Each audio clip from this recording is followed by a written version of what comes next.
The urchins will make a good starter, but Rob's after the main course, crayfish.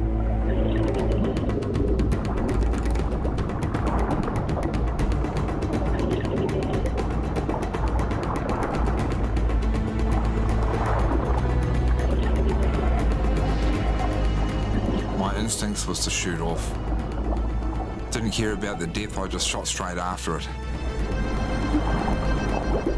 I start making my way through the kelp and the seaweed, looking around every nook and cranny.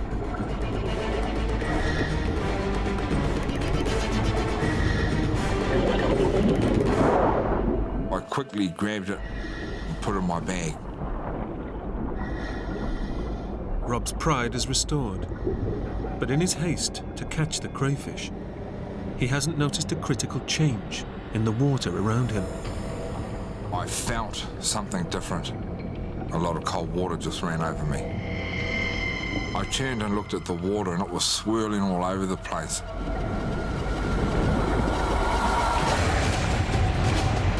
Suddenly Rob's hit by a powerful rip current, a narrow channel of fast-moving water that instantly drags him away from the dive site.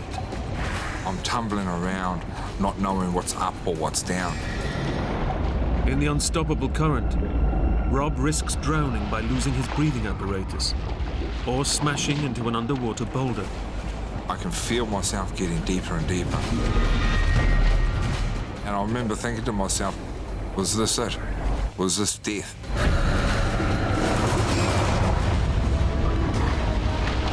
As I'm tumbling around, getting disorientated, it could have been a matter of seconds, or it could have been 2 or 3 minutes.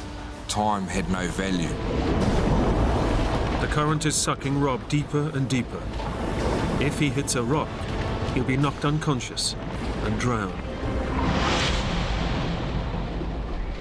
My ears are starting to pop, and I'm finding it hard to breathe.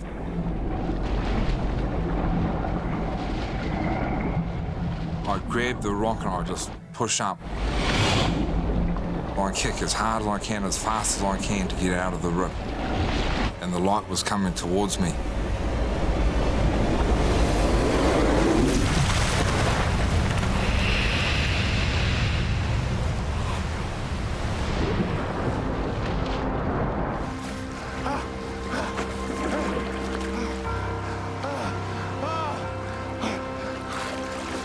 Oh, thank God! I was saved. My train of thought was that I'd only be around about 45, 50 metres on the stern of the boat. But then I turned around and I couldn't see where the boat was. I did a 360-degree turn and then I couldn't believe how far I was away from the dive boat. In a matter of minutes, the current has pushed Rob nearly 1 kilometre from the boat. A proud Maori man with years of training behind him, he decides to swim back to the boat.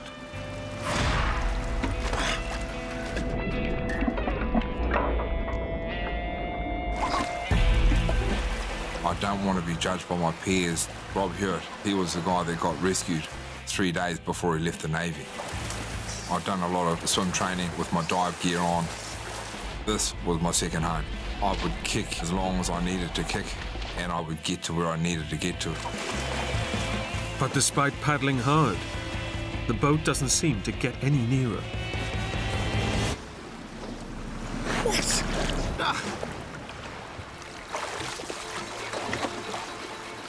As I'm on the surface swimming towards the boat, every now and again I try and identify where the boat is. I can feel the current pushing me. I'm not making any headway. Dragged out into deep water, Rob is now in the grip of dangerous coastal currents that surge between New Zealand's North and South Islands. Help! Over here! Come over here, boss! I yelled out as loud as I could. Hey! Help! Over here! Help! but they couldn't hear me. They couldn't see me. Help!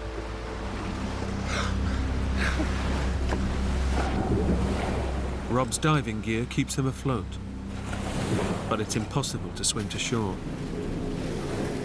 The current continues to push him further out to sea.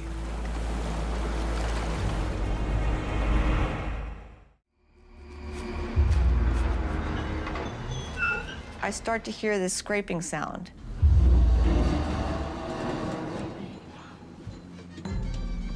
It's very light. And I just think in my head, well, maybe it's a floating coconut palm or something we've just hit. Go back to your picture on it. It's great.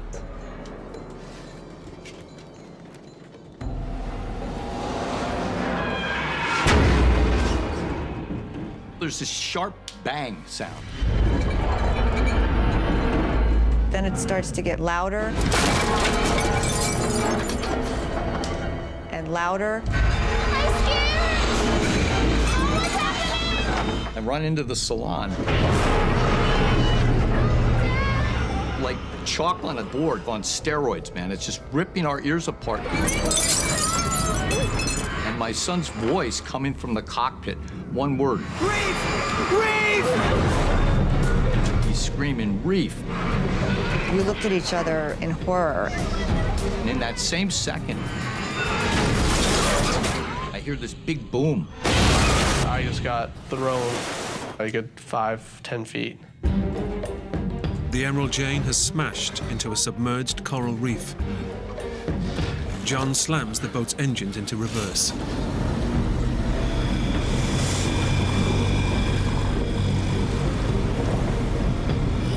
The boat grinds to a halt on the reef. But their ordeal has only just begun.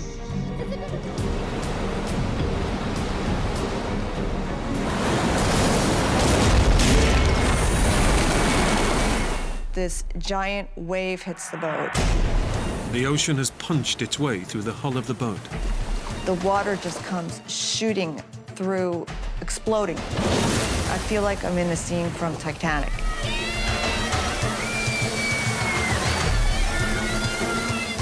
I just looked at John's eyes, and you can tell he's scared. He's really, really frightened. He doesn't know what to do, and I don't know what to do. The whole dream of my life was all disintegrating right in front of my eyes.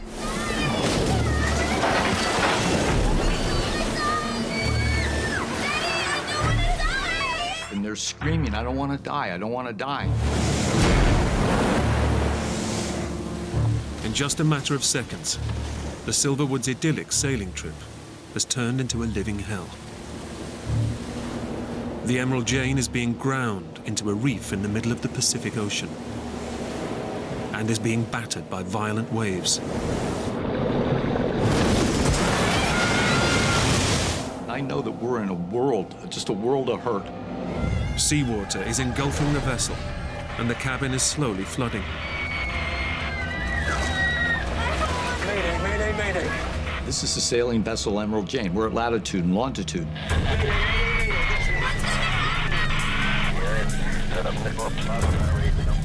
I can hear French voices, just like static in the universe.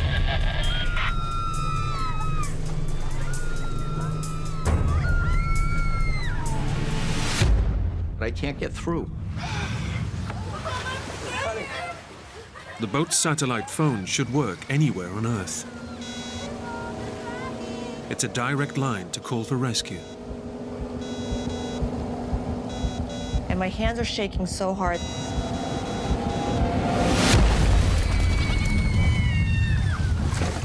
I drop the phone, so the phone just dies.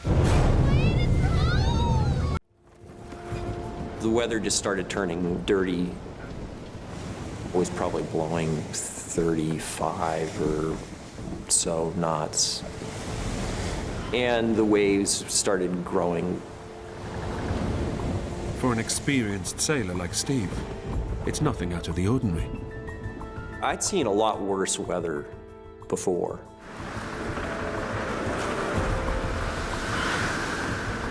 And so I figured, well, it'll probably be a day or two and this will scoot by. I wasn't worried. Everything was fine.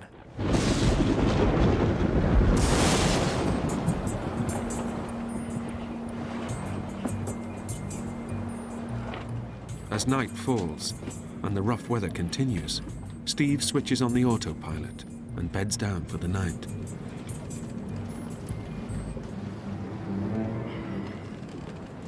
People think that sailing is a very quiet undertaking. It's not.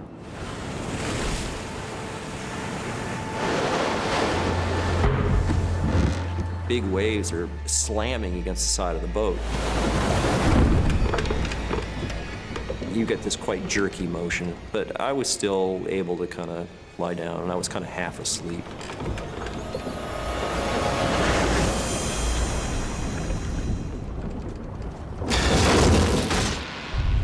All of a sudden, there was this big bang on the side of the boat. There was just this huge flood of water immediately. Steve has no idea what he's hit, but the boat's hull has been torn apart.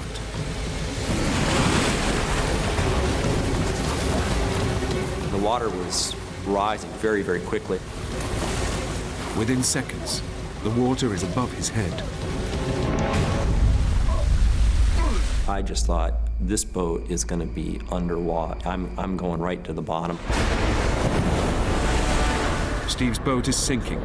He knows he has seconds to get to the life raft up on deck.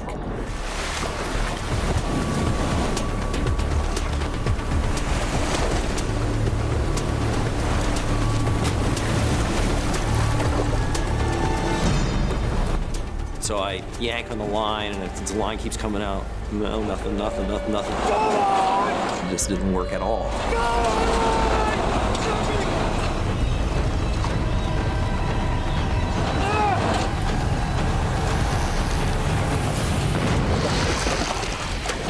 Finally, boom, it pops open.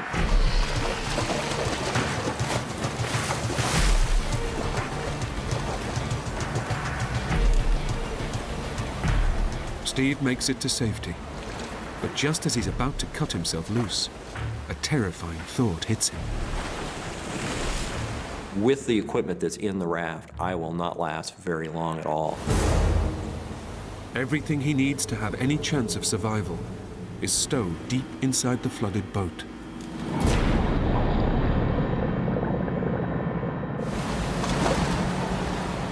It was essential that I go back on the boat and dive down and get equipment. Even though I realized that the boat could slip under the waves at any moment. Against every instinct, he knows he has no option but to dive back down into the sinking boat.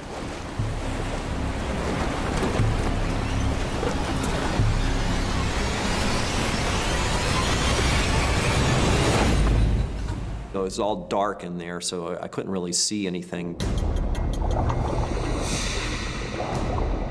I could feel the ditch kit. It was tied down, and I started cutting away.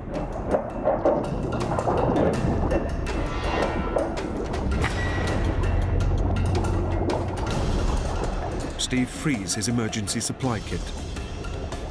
But just as he makes it to the exit hatch, The hatch slammed closed.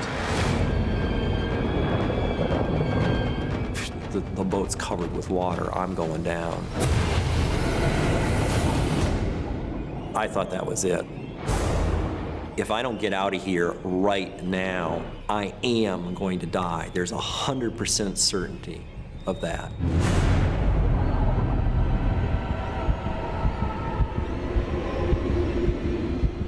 but just as Steve's lungs are about to burst, a huge wave breaks across the boat.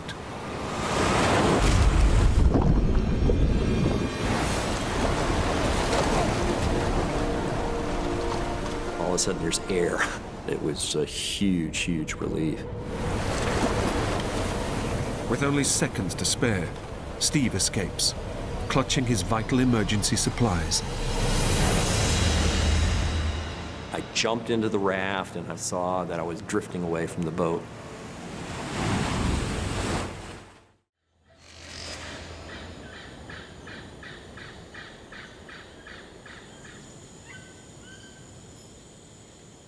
as the first light came up, I could see this forest absolutely immense, and there I was in the middle of it, absolutely alone.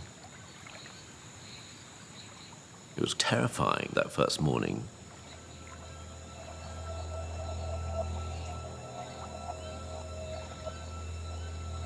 But after a little while I thought, no, come on, pull yourself together, it's the first day. So I began looking at my supplies, trying to work out whether I had enough to get me out of the forest. Good boy. And by Benedict's estimations, he has enough rice, sugar and dried meat to last him approximately 2 weeks. And he has a mosquito net, a machete and a survival kit. All the basics he needs to stay alive. If I wanted to see my mum and dad again, I was going to have to take a chance on finding a trail out of the forest, and that's the option that seemed to be the only sensible one. But Benedict knows that searching for a route out of the forest means heading off into completely uncharted waters.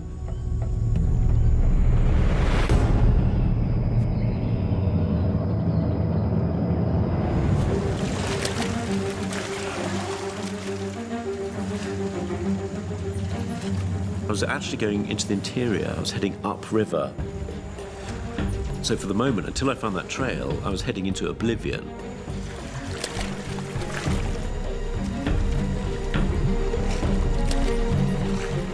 As I paddled away upstream, I was feeling more and more hopeful. Then, suddenly, there were rapids.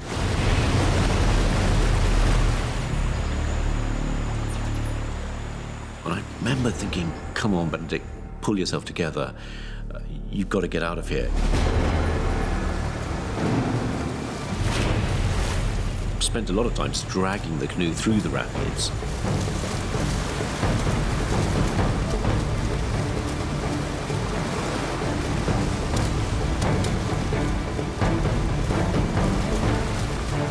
It was immensely hard work. It just seemed relentless that I was just fighting all the time, this river.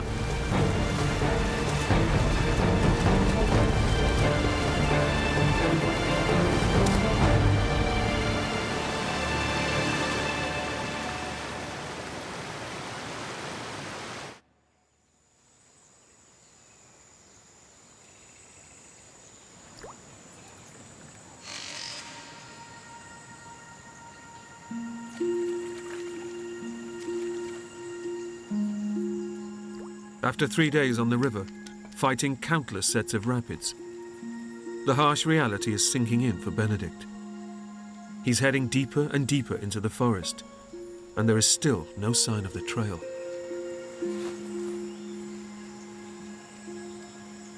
By the third day, all my early enthusiasm had drained away. I kept on thinking, how many rapids are there? They weren't marked on any map. It just seemed relentless.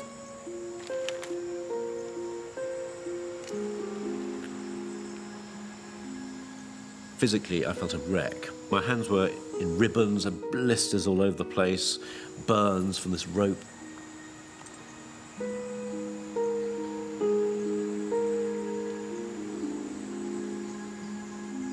The big question mark was how long I could keep on going, and it wasn't that I was running out of food, I was just running out of belief in myself.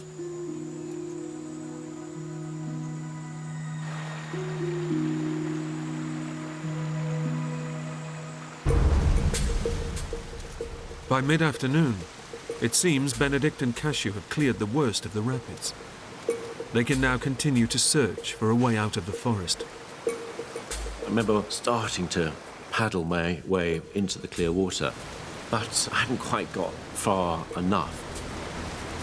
Suddenly I found the situation out of control. I started going backwards. It became absolutely terrifying.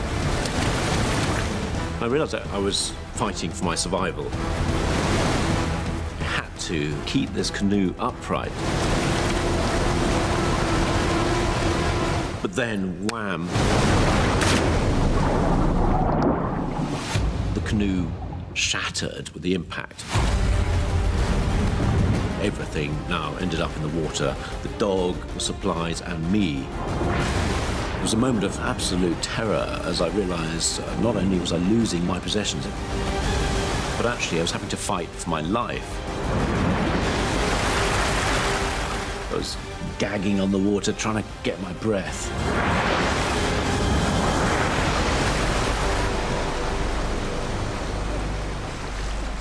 Finally got some purchase and waded my way towards the riverbank.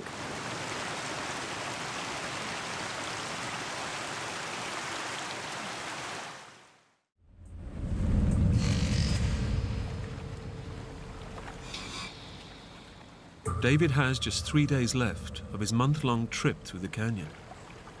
At that point, I'd done 100 and some rapids successfully without flipping or finding myself thrown out of the boat. But now, he must face the one part of the trip he's been dreading. The most dangerous rapids on the entire river. Lava Falls. You can hear lava falls long before you get to it. The tension kind of builds the closer you get to it and the noisier it gets. The general practice is that you get out and you scout the rapid before you go through it so you can sort of pick out where the major obstacles are. Every set of rapids on the river has been rated for difficulty. In the Grand Canyon, they have a rating system based on 1 to 10. Lava Falls is a 10. It's the true measure of a boatman.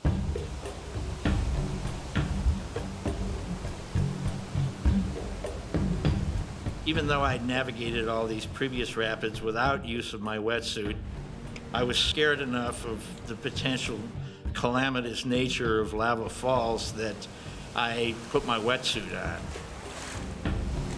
Above the rapid, there's typically a pool, so the water's really, really slow. And then all of a sudden, your velocity increases dramatically.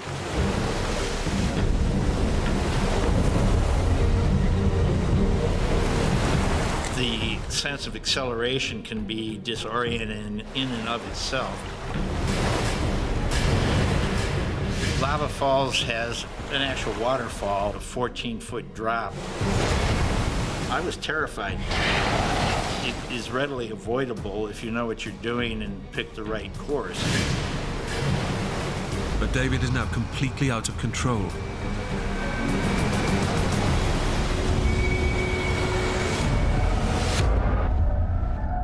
I can remember very vividly my boat turning vertical and nosing straight down the falls. I was slammed forward into my ice chest.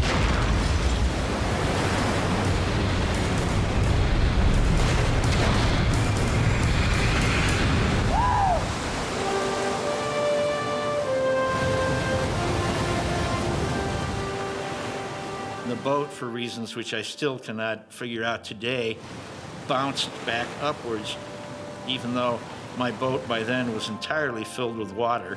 It was upright and I was still in it and we were still floating. I was thrilled. I figured I was home free.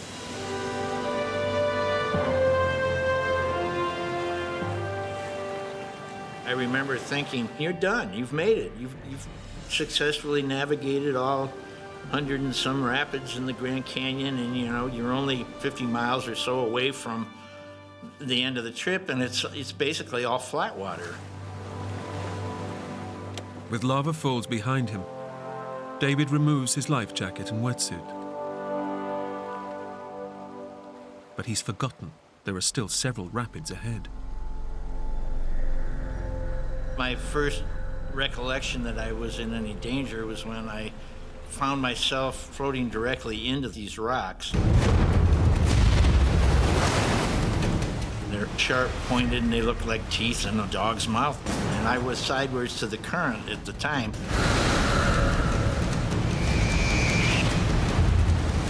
I knew that was something I really did not want to allow to happen. I did take a powerful stroke with my upstream oar in an attempt to pivot the boat around the rocks.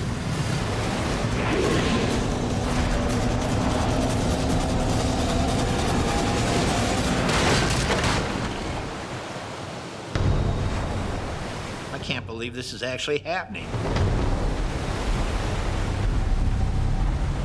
I first thought that my boat will be fine and then it'll pivot itself around and float off of this thing. But the current has pinned the raft tightly against the rock.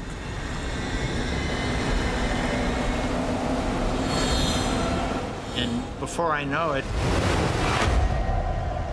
the boat shot up in the air. I was just totally stunned.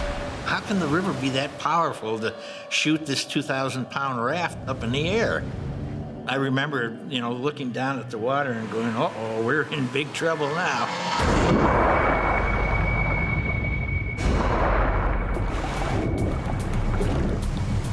I came up underneath the boat. My head was out of water and I was breathing. The water is barely 40 degrees, and David knows he must get out fast or he'll freeze to death. I was concerned that I would become entangled in the raft.